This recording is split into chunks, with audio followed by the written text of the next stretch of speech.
Danes smo priča še enemu dogodku, pristanku letala AWACS, tukaj v letalski bazi Cerklje v Krki, kateri potrjuje, da je Slovenska vojska in pa slovensko vojaško letalstvo za svojim razvojem na pravi poti. Titi to letalo ni tako enostavno, saj mora biti zadovoljenih več pogojev.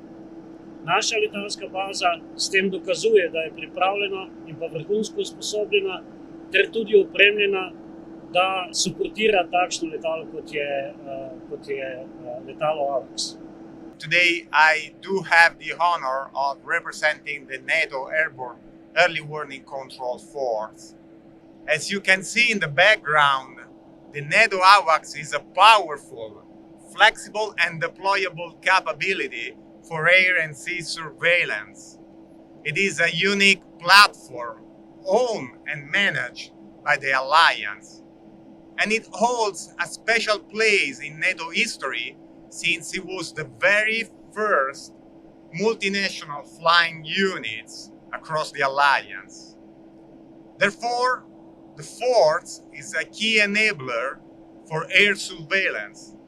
But we don't do that only in the eastern flank.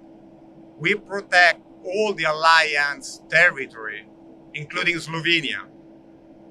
Slovenia, since 2004, play a crucial role for the Alliance, being a value member.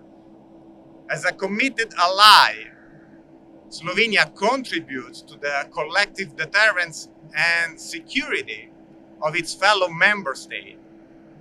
Its contribution includes participation to NATO exercises, NATO conferences, and above all, in enhancing the overall defensive capability.